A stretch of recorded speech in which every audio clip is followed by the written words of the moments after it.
સુરેન્દ્રનગરમાં આવતીકાલે આમ આદમી પાર્ટીની મહાપંચાયત છે। આની અંદર કેજરીવાલ સહિત ઘણા બધા બીજા નેતાઓ હાજર રહેવાના છે, પરંતુ જે રીતે બોટાદનો કડદાકાંડ રાજુ કરપડા અને પ્રવીણ રામ દ્વારા ઉજાગર કરવામાં આવ્યો હતો, એ સમયે એ લોકોની અટકાયત પણ કરવામાં આવી હતી, પરંતુ હવે જેલમાં જતા પહેલા પ્રવીણ રામ દ્વારા ખેડૂતોને એક સંદેશો આપવામાં આવ્યો છે। આ જ વિષયને લઈને વિગતે ચર્ચા કરીએ। નમસ્કાર, હું હંસિની અને તમે જોઈ રહ્યા છો નિર્ભય ન્યૂઝ।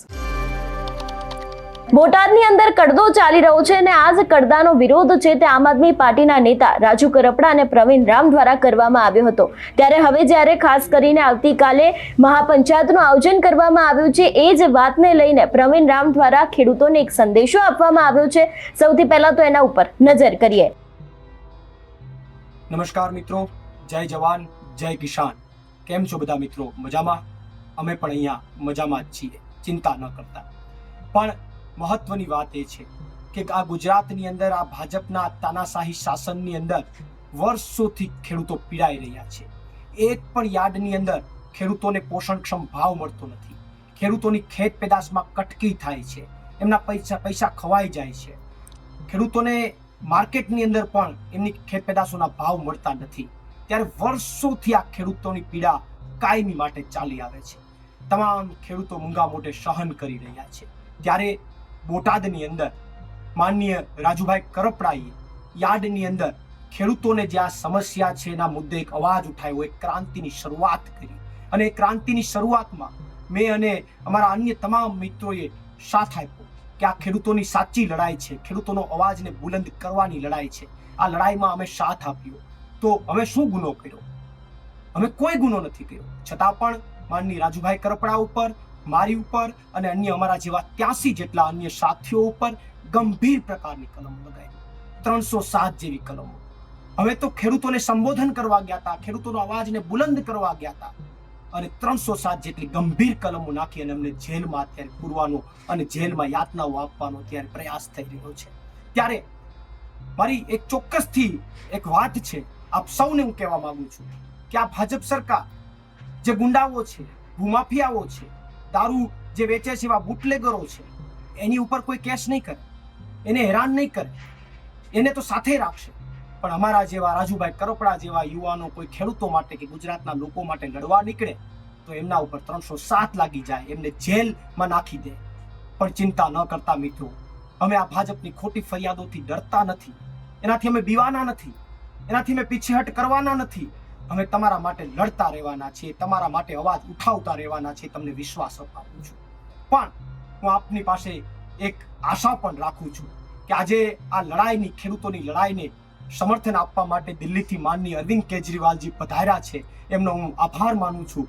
સાથે સાથે અમારા આમ આદમી પાર્ટીના તમામ નેતાઓ પણ ખેડૂતોની લડાઈમાં અને અમારો જે અત્યારે જેલવાસ છે એમાં તમામ લોકો ખડે પગે ઊભા છે, એમનો પણ હું આભાર માનું છું।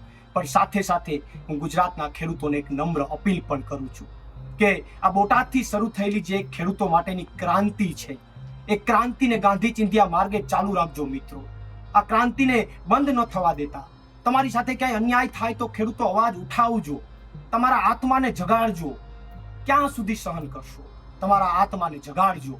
તમારી સાથે ખોટું થાય તો અવાજ ઉઠાવજો અને આવનારી તાલુકા પંચાયત અને જિલ્લા પંચાયતની ચૂંટણીમાં રાજુભાઈ કરપડા ઉપર, મારી ઉપર અને અન્ય 83 જેટલા લોકો ઉપર ત્યારે જે યાતનાઓ આ ભાજપવાળા આપી રહ્યા છે ને, એનો જડબાતોડ જવાબ આપજો।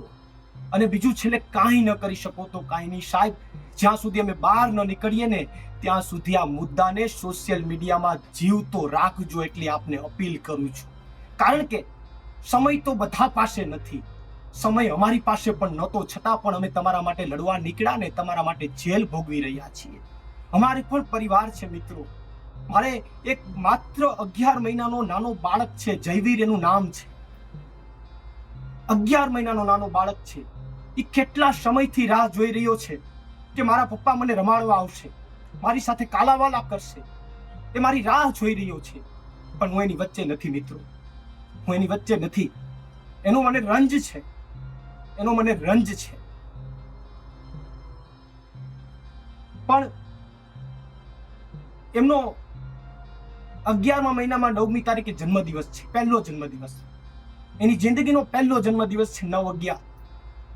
મને રંજ છે કે મારા દીકરા, મારા નાનકડા દીકરાના પહેલા જન્મદિવસના દિવસે હું એની સાથે નહીં હોય, એની સાથે હું નહીં હોય, 9/11 હું એની સાથે નહીં હોય. પણ હું આપ સૌ ગુજરાતના ખેડૂતોને, ગુજરાતની જનતાને અપીલ કરું છું કે ભલે હું બાપ તરીકે એની સાથે નહીં હોય, પણ ગુજરાતના તમામ ખેડૂતો એને જન્મદિવસની શુભકામનાઓ પાઠવું છું.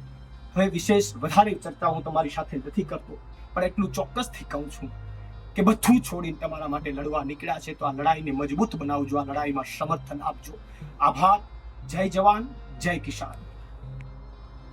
ખાસ કરીને જે રીતે પ્રવીણ રામે સરકાર ઉપર આક્ષેપ મૂક્યા છે ને એવું પણ ક્યાંક કહેવામાં આવ્યું છે કે અમે ભલે જેલમાં હોઈએ પરંતુ ગુજરાતના ખેડૂતો આંદોલનને ચાલુ રાખે, 307 જેવી ગંભીર કલમો નાખીને અમને જેલમાં પૂરવાનો અને યાતના આપવાનો પ્રયાસ થઈ રહ્યો છે. ખાસ કરીને એવું પણ કહેવામાં આવ્યું છે કે ભાજપને તાનાશાહી હેઠળ ખેડૂતને યોગ્ય ભાવ મળતો નથી, દરેક યાર્ડમાં કટકી થાય છે તેવો પણ આક્ષેપ મૂકવામાં આવ્યો છે. એટલે હવે જ્યારે ખાસ કરીને આવતીકાલે મહાપંચાયતનું આયોજન કરવામાં આવ્યું છે એની જ પહેલા પ્રવીણ રામ દ્વારા ખેડૂતોને સંદેશો આપવામાં આવ્યો છે, આંદોલન ચાલુ રાખવાની પણ વાત કરવામાં આવી છે અને હવે આગામી સમયમાં એ પણ જોવાનું રહેશે કે મહાપંચાયતની અંદર શું નવા જૂની થાય છે.